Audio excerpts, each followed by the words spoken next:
Good morning, everybody. How are y'all doing today? I affirm that you are doing well and that today has been a fulfilling day so far, an enriching day so far. I affirm that we are all joined here today in the spirit of joy and moving forward. Progress. In the spirit of joy, progress, success, and love, acceptance, resonance, all of those things. And so I appreciate you being here watching today. And today I'm going to talk about how to take initiative in communicating that you would like vegan options to be at a cookout, at a community gathering, how to communicate your stance as a vegan in order to perhaps inspire other people's, provide an educational experience for them and yourself, and ensure that veganism is taking up space in this particular environment. My first suggestion as an event organizer, through my university, I plan a lot of events around diversity and inclusion. I am involved in event organizing on a large scale in what I do. So I've come to this point very often where people don't consider any vegan options, or say if I go to an event and there's no vegan options, because I am an organizer and because I know a bit about what goes into holding events or community spaces,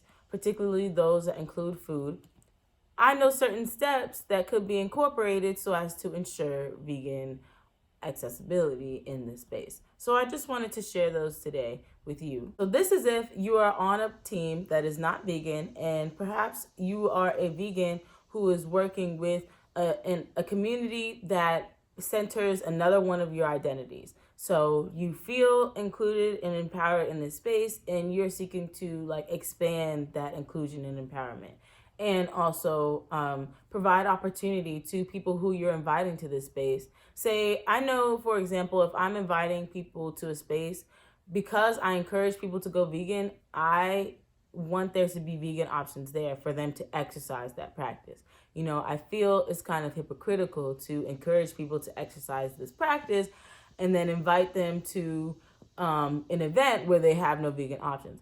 For example, I was participating in the planning of the Roots Conference, Roots to Social Justice, which was held by the Office of Diversity, Inclusion, and Multicultural Education at the university I attend. And I remember sharing with them that we should have vegan options during lunchtime, because my contribution was basically reasons why people should go vegan. So I felt, how could I have this talk encouraging people to go vegan and then send them to a lunch hour where there are no vegan options, And while I may have brought my own lunch from home, I still feel as though the space that we create should be conducive to the changes that we hope people will make. So my first suggestion is to suggest a different menu altogether. Say you're on a team and you realize that they have chosen something like Jimmy John's or something else that is meat-centered. Suggest a cuisine that isn't necessarily meat-centered so that the vegan option isn't explicitly lacking. Another thing was, I was at a conference and their vegan option was just a sandwich with lettuce, tomato, onion, and cucumber or pickle. And their response was well, what vegan option could we have gotten for this event from Jimmy John's or Firehouse Subs?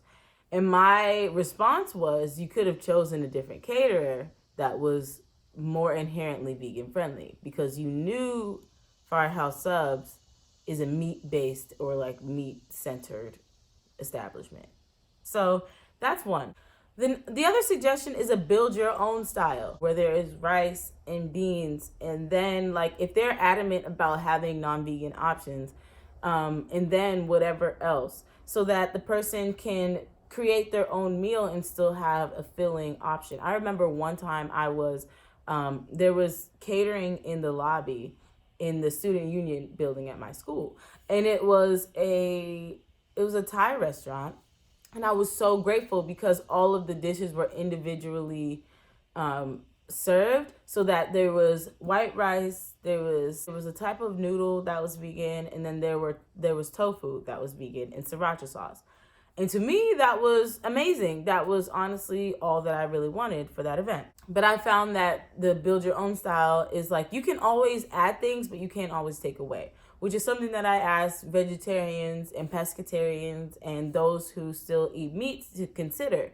Because when you provide the option that's vegan friendly, it honestly caters to everyone. Rice, beans, and then your taco toppings, that is more helpful than having pre-made beef tacos, because essentially those people who want beef can get the beef, they can put it on themselves, but those of us who don't want beef, we can't take it off. Also, like sour cream, for example, just seeps into the whole thing. The next thing I'd say is to be receptive to questions. If the people you are organizing with genuinely don't know of any vegan options or vegan caterers, be patient with them and provide answers to their questions, because the more succinct your answer is the first time, the better they will be in considering this in the future. Next thing is to be realistic and be humble. Be realistic in that if you hadn't mentioned, if you are the vegan voice in the room who you would have depended on as an attendee of that event, then don't miss that opportunity to speak up.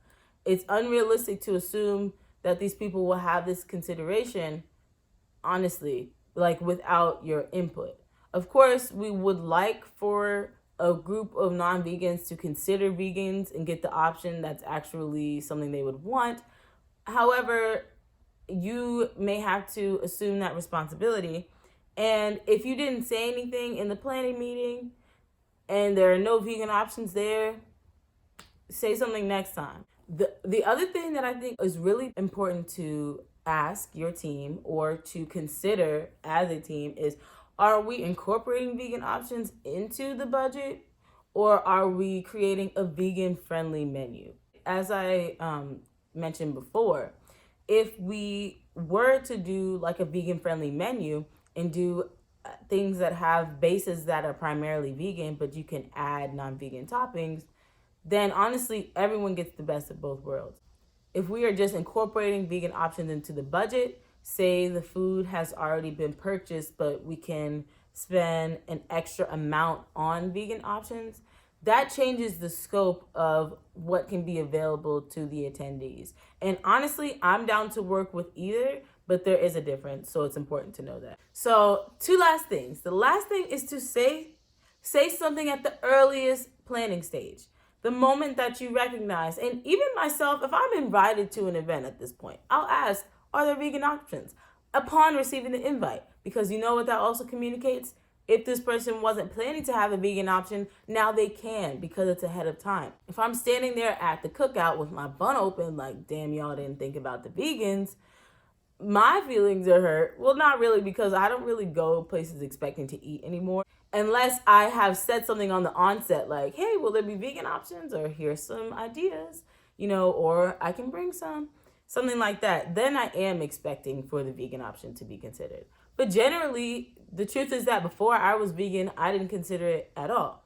Even when I was vegetarian, I was kind of like, well, as long as it's vegetarian. The earlier you say something and the earlier you plant these seeds, the better chances these people have of actually incorporating vegan options, of having an opportunity to try vegan options, of seeing how affordable and accessible vegan options can be. And the last thing I want to say is, when you are planning and suggesting which vegan options to place on the menu, things that are actually filling and like enjoyed by vegans, because I know at my school once they had a baked potato with olives and something else on it. And I was like, we're writing a letter. When it comes to that, refer to your own knowledge of products that you know, but also double check and do your research. Like, for example, if you're planning a coffee hour or something, I mean, this is pretty simple, but I guess it's a simple example too. And to your knowledge, you're like, well, dang, you're right. How would we have an option for those who have a nut allergy but want to drink plant-based milk? And then perhaps you didn't know that there's oat milk and hemp milk and rice milk.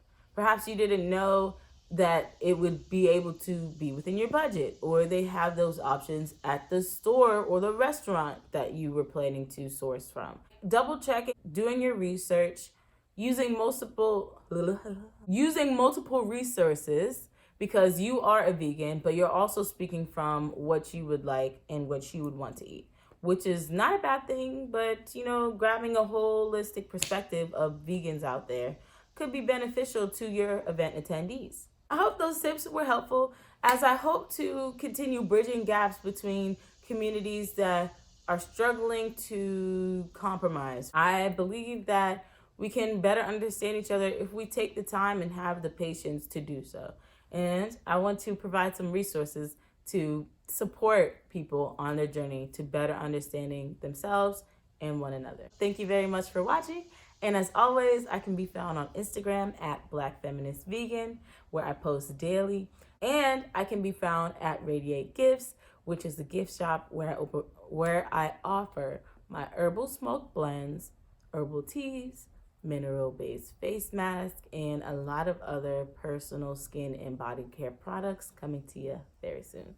Hope you all have a beautiful day. Peace.